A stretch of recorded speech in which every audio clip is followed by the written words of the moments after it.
Hi అండి. ఈరోజు సగ్గుబియ్యం క్యారెట్ పాయసం ఎలా తయారు చేయాలో నేర్చుకుని స్టవ్ ఆన్ చేసి కడాయి పెట్టుకొని అందులో ఒక 2 స్పూన్ దాకైతే నెయ్యి వేసుకోవాలండి.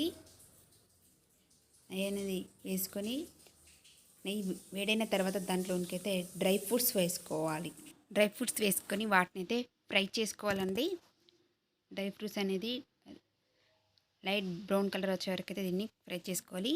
ఫ్రై చేసుకొని దీన్ని అయితే పక్కన పెట్టేసుకున్నానండి. ఇప్పుడు అదే ప్యాన్లో అయితే ఇప్పుడు సన్నగా తురిమి పెట్టుకున్న క్యారెట్ను వేసుకోవాలి. క్యారెట్ వేసుకొని పచ్చి వాసన పొయ్యేంత వరకు అయితే దీన్ని అయితే ఫ్రై చేసుకోవాలండి. అంటే ఒక 2 నిమిషాలు పడుతుందండి ఫ్రై కావడానికి. అంతా ఇలా ఫ్రై అయిన తర్వాత దీన్ని అయితే నేను ఒక ప్లేట్లో అయితే వేసుకోవాలి.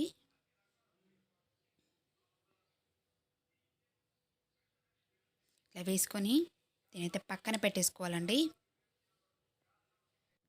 స్టవ్ ఆన్ చేసి కడాయి పెట్టుకొని అందులోనికైతే ఒక 3/4 లీటర్ దాకా అయితే పాలు పోసుకోవాలి. ఇలా పాలు పోసుకున్న తర్వాత దీన్ని ఒక 5-10 నిమిషాల దాకా అయితే బాగా బాయిల్ చేసుకోవాలి. పాలనే ఇలా బాయిల్డ్ అవుతున్నప్పుడు ఇందులోనికైతే నేనైతే ఒక 4 అవర్స్ నానబెట్టిన సగ్గుబియ్యం అయితే వేసుకున్నాను. ఒక 1/2 కప్ తీసుకున్నానండి.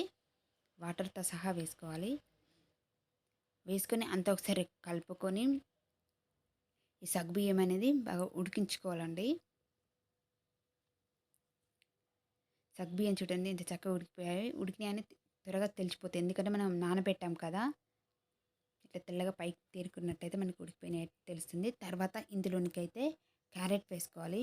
ఫ్రై చేసి పెట్టుకున్న క్యారెట్ని వేసుకొని అంత ఒకసారి కలుపుకోవాలండి. కలుపుకొని ఒక 3-4 నిమిషాల పాటు అయితే ఇది మెత్తగా అయ్యేంత వరకు అయితే ఉడికించుకోవాలి. చూడండి పట్టుకొని చేస్తే ఇట్లా స్మూత్గా కావాలండి. తర్వాత ఇందులోనికైతే ఒక 1/2 కప్ దాకా అయితే షుగర్ వేసుకున్నాను. ఈ షుగర్ అనేది మీ టేస్ట్ని బట్టి వేసుకోండి.